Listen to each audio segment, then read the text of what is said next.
Gaza, and with hostages who've been released. Several of those families I've now met multiple times. For them, every day, every hour, every minute that they're separated from their loved ones is an eternity. Time feels different for families in Gaza as well, hundreds of thousands of whom are experiencing acute food insecurity. For the mother or father trying to find something to feed a hungry child, the passage of another day without food is excruciating. Time also feels different for Israelis and Palestinians whose innocent loved ones have been killed. For them, time often falls into before and after. The after filled with a loss that most of us will never know and cannot fully imagine. And those are just a few examples of how heavy these 95 days have felt and continue to feel for the people most affected by this conflict. This immense human toll is one of the many reasons that we continue to stand with Israel in ensuring that October 7th can never happen again. It's also why we're intensely focused on bringing the remaining hostages home, addressing the humanitarian crisis, and strengthening protection for civilians in Gaza, and preventing the conflict from spreading. And it's the reason we're working urgently to forge a path toward lasting peace and security in this region. We believe the submission against Israel to the International Court of Justice distracts the world from all of these important efforts.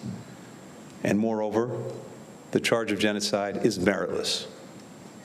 It's particularly galling, given that those who are attacking Israel, Hamas, Hezbollah, the Houthis, as well as their supporter Iran, continue to openly call for the annihilation of Israel and the mass murder of Jews.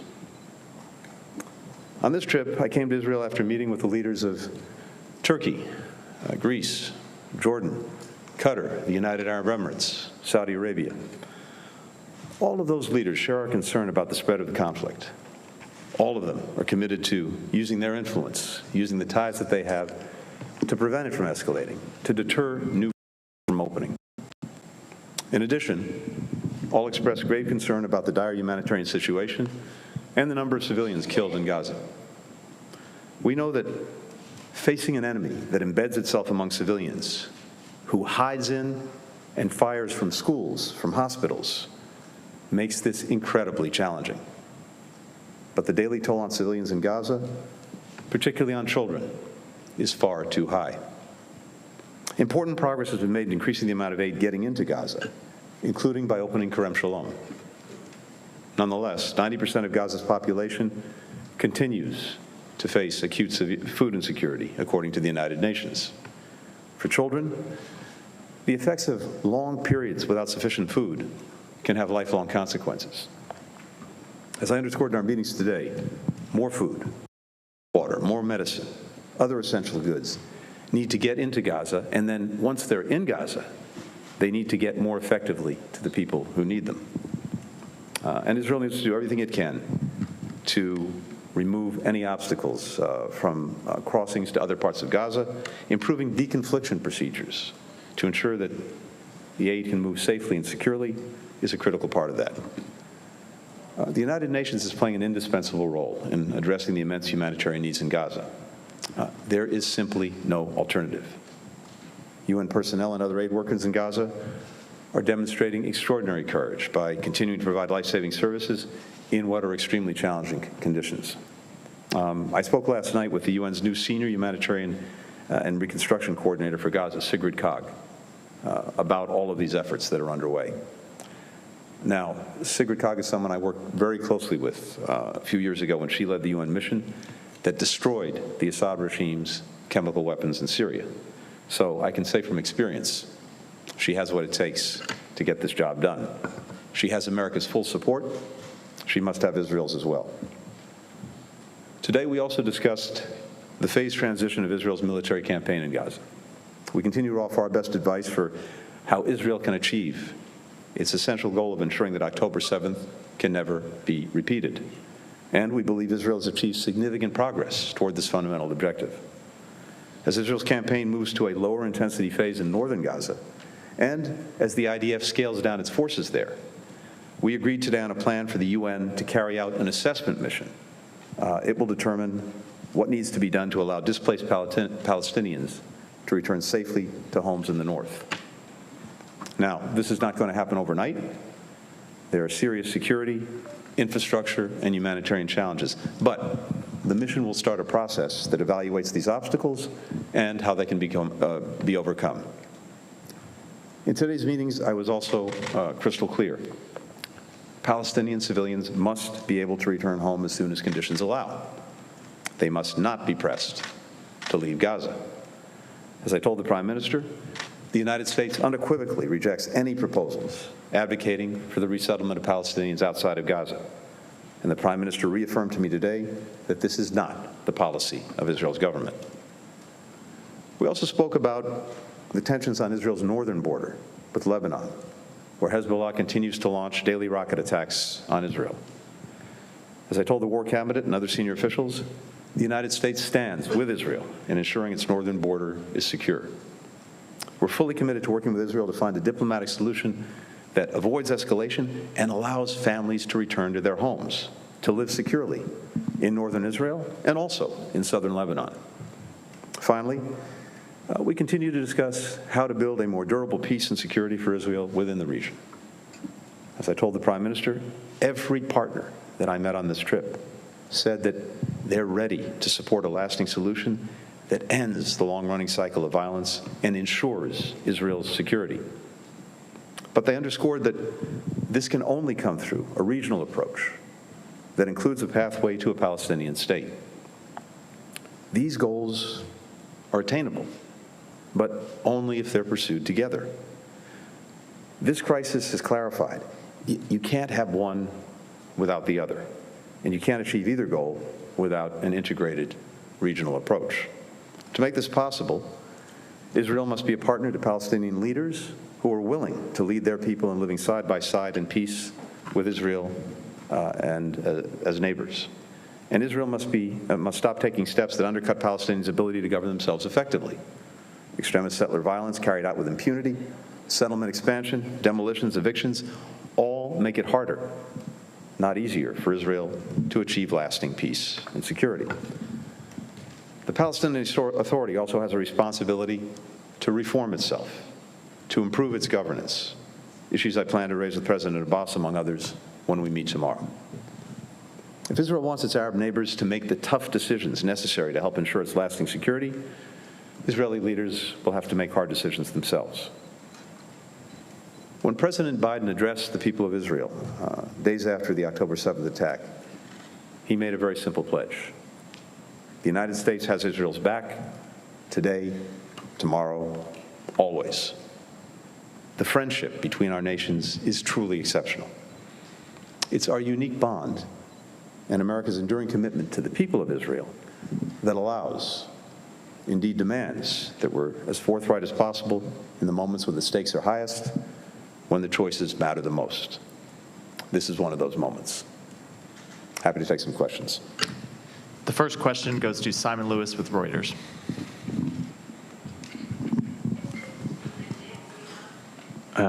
Thank you. Mr. Secretary, the future of the Gaza Strip has been a theme of your trip while you've been visiting regional countries. I wonder today, were you able to do make any progress on closing the gap between Arab leaders and Israel on specific security, reconstruction, and governance arrangements for Gaza?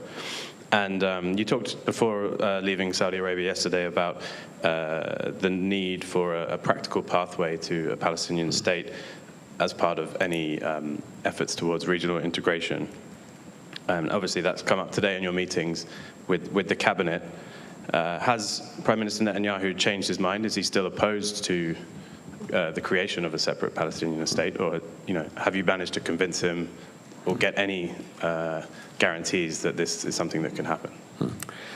So One of the things that I heard very clearly on this trip, and these two questions are actually joined, is many countries in the region are really prepared to invest in a number of ways, to invest when the conflict in Gaza is over, in its reconstruction, in its security, supporting Palestinians in their governance.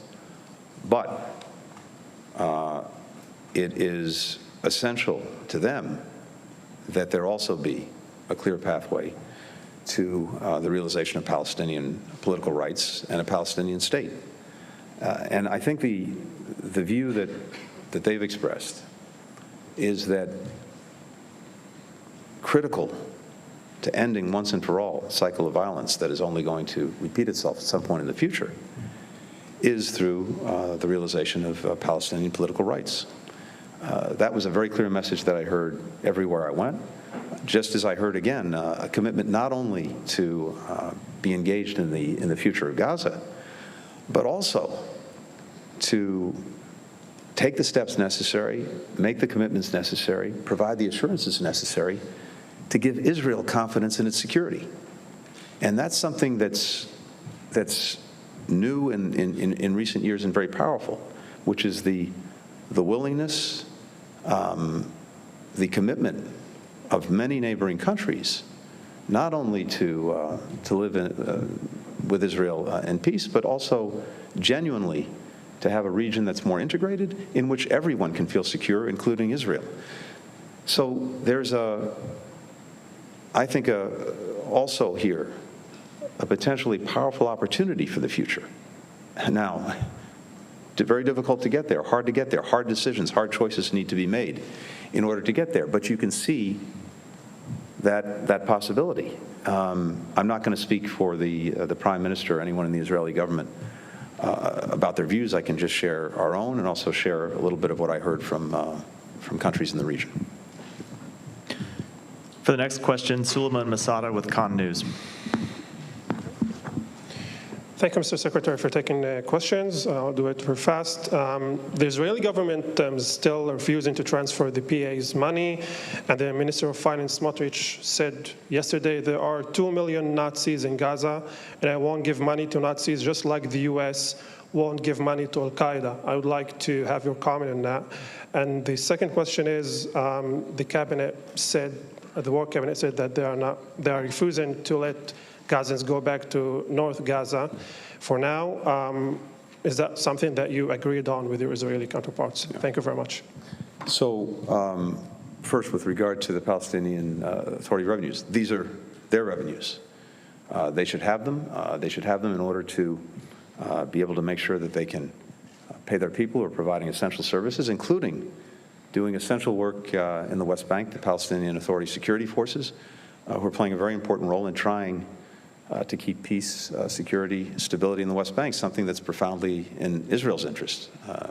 So we believe that those revenues should be released to them. Again, their revenues and being used to do something that's important to Israel. And when it comes to the future governance of Gaza, when the conflict is over, of course, people need to be paid. They need to be able to do the work necessary to administer Gaza, to do the other things that will be critical once the conflict ends. In terms of Palestinians and moving back north in Gaza, as I spoke to earlier, we have an agreement that the UN will now conduct an assessment to determine the conditions necessary for people to be able to move back home. There are a lot of really challenging and important issues to deal with, including things like unexploded ordnance and booby traps and other explosives that have been left by Hamas, infrastructure questions, proper support. All of those things are going to be evaluated by the United Nations pursuant to this agreement. And then, as soon as conditions allow, we want to see people be able to move back to their homes. And we've been very clear about the necessity of doing that when conditions allow, and making sure that if people want to go back, they can go back. Will Malden with the Wall Street Journal. Thank you so much. I just wanted to ask about, we've heard some voices among Israeli political leaders talking about the threat of Iran in the region, and of course, its proxies, Hezbollah and the Houthis, have been active in and around this conflict. But you're bringing a message to the region of de-escalation. Was your message of de-escalation heard and agreed with when you spoke to your Israeli counterparts and political leaders today? Or, we certainly haven't seen that. In the last few days, there have been strikes on Hezbollah that would appear to be an escalation. Do you support that? And is the U.S. and its partners, are they prepared to take a strike against the Houthis because of their continued action in and around the Red Sea? Thank you. Thanks, Will. One thing that we've heard clearly, every place we've gone, including in Israel, is that escalation is in no one's interest. No one's seeking it. No one wants to see other fronts opened in this conflict. And more than that, as I've already shared, we have countries around the region that are using their relationships, using their influence to try to make sure that that doesn't happen. We had extensive discussions about that today, as we had on other days of this trip. And here we focused particularly on the situation in northern Israel. And it's very clear to me from these conversations a few things. First, we strongly support the proposition that Israelis need to know security so that they can return to their homes in northern Israel. 80,000 or so Israelis have been forced from their homes because of insecurity coming from southern Lebanon, the rocket attacks, other threats posed by Hezbollah. Equally, we believe, and the government of Israel believes, that a diplomatic path is the best way to achieve that security. And that's exactly what we'll continue to pursue. That's what the government said today, and that's what we're focused on. More broadly, we have, you're right, a number of actions being taken by the Houthis, by other Iranian proxies in Iraq, in Syria, that threaten stability and threaten the potential for conflict. And we're determined, again, that we not see escalation, that we don't have the conflict spread, and we've made that very clear. But of course, if our personnel, if our forces are threatened or attacked, we'll take appropriate steps. We'll respond. We'll protect them. We've demonstrated that in the recent past, and we will again if we have to. We talked already about the threat that the Houthis are posing. That's a threat not to us, just to us or to Israel. It's a threat to the entire international community because they've been attacking shipping through the Red Sea that's vital to providing, it provides about 15% of global commerce every day. These attacks have had very, very negative effects for countries around the world in terms of forcing ships to route around the Red Sea, take longer routes, more expensive, more time, insurance rates goes up, prices for food, for medicine, for energy, for whatever's being shipped are going up. And more broadly, it's a threat to the principle of freedom of navigation that every country has a stake in.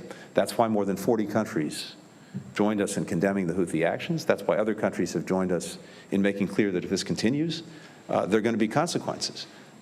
But no one was looking to create a conflict or to escalate a conflict. On the contrary, we're seeking to prevent that from happening. But we also have to uphold basic principles of international law, including freedom of navigation, and we have to make sure that our own personnel, when they're under threat, are being protected. You said there are going to be consequences. Does that mean there has been a decision by the U.S. or its partners to take action?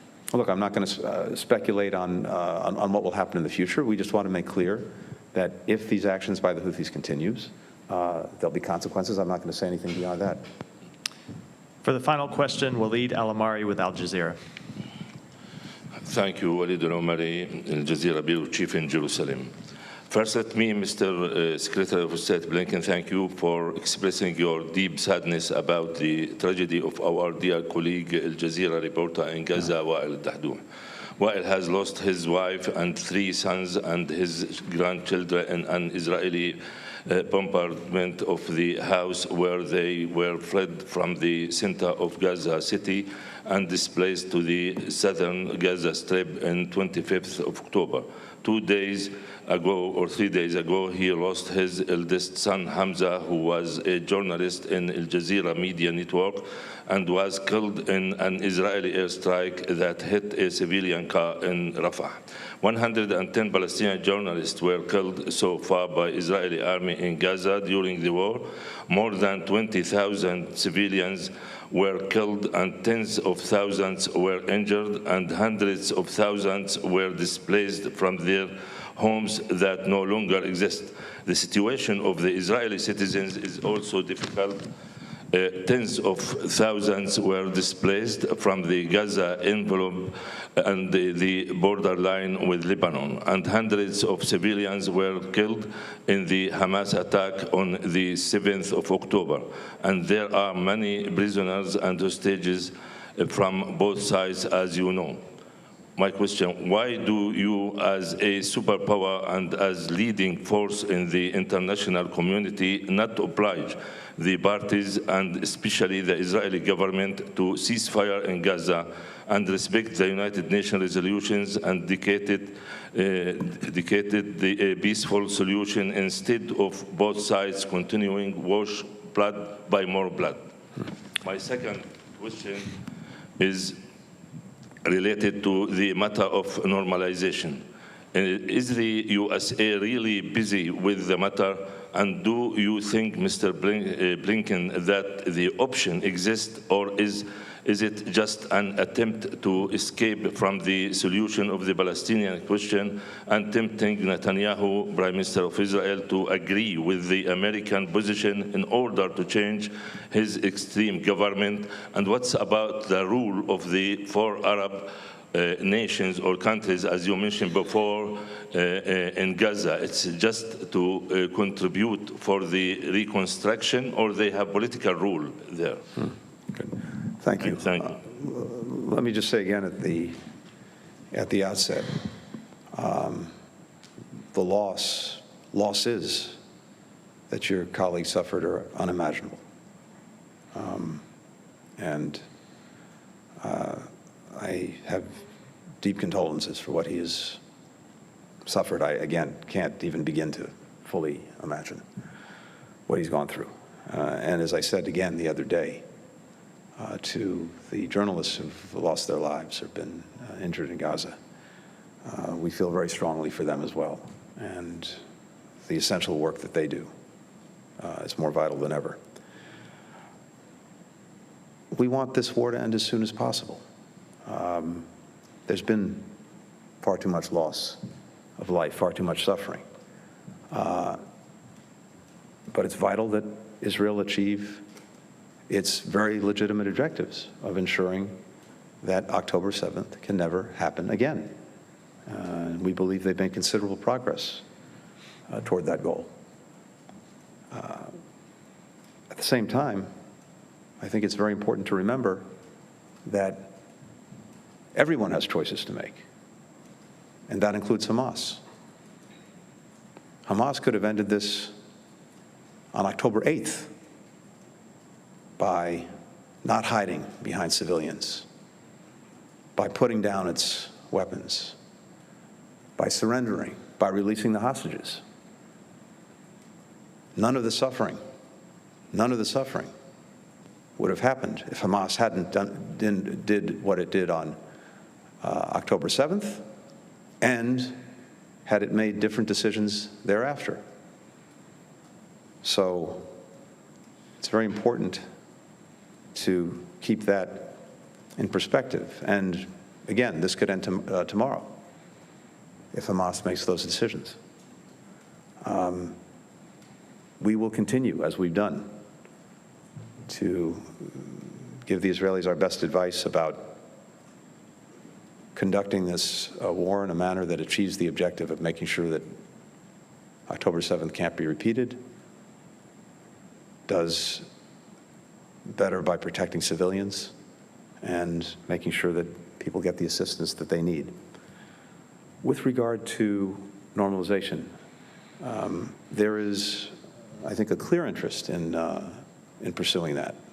Integration of the region is something that virtually all of the countries that I visited on this trip want to advance, want to pursue. Some of them have already taken vital steps to do that. Others, I think, are interested in doing the same. But it's equally clear that that's not in substitute for or at the expense of a political horizon for the Palestinians and ultimately a Palestinian state. On the contrary, that piece has to be a part of any integration efforts, any normalization efforts. That was also very clear in my conversations during the course of this trip, including in Saudi Arabia. Thank you.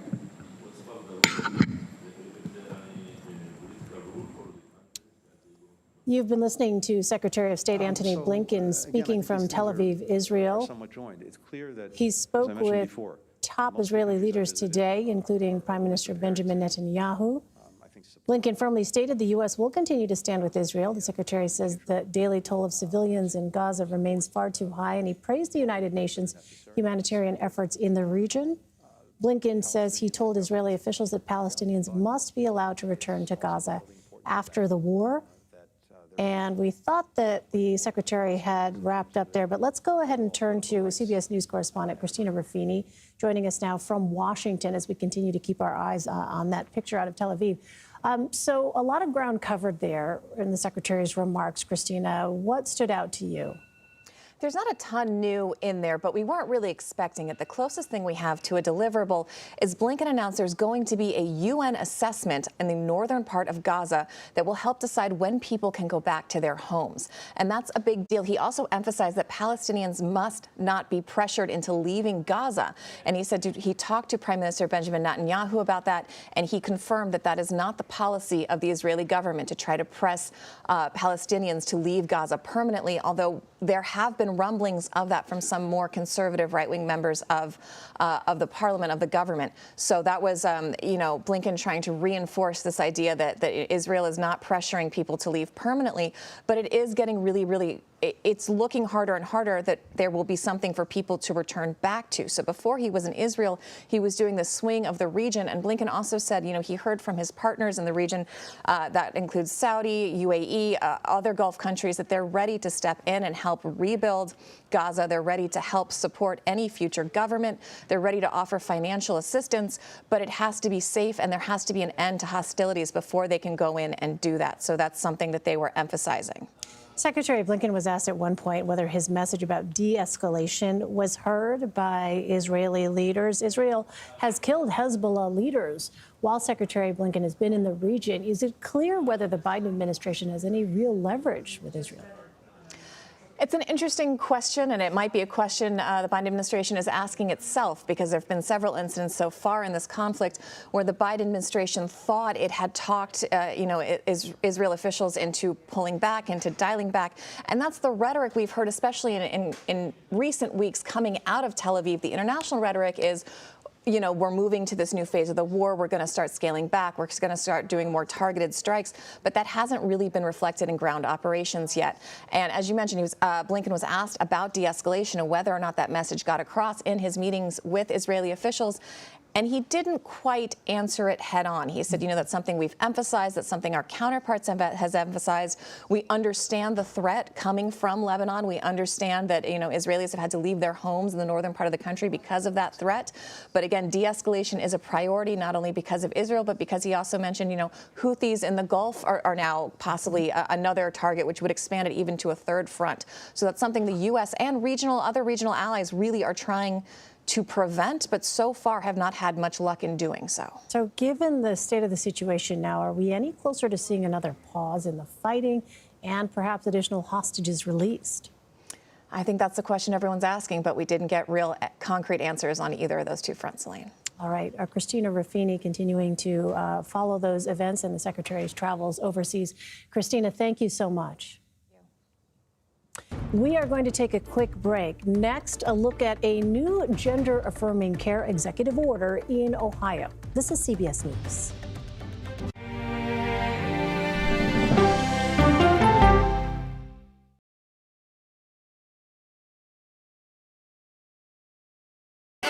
Hey there, welcome to The Uplift. I thought she was a groom, and I stepped back and I went, oh, you're the queen.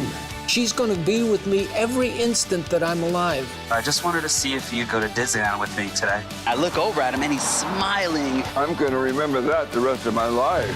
They told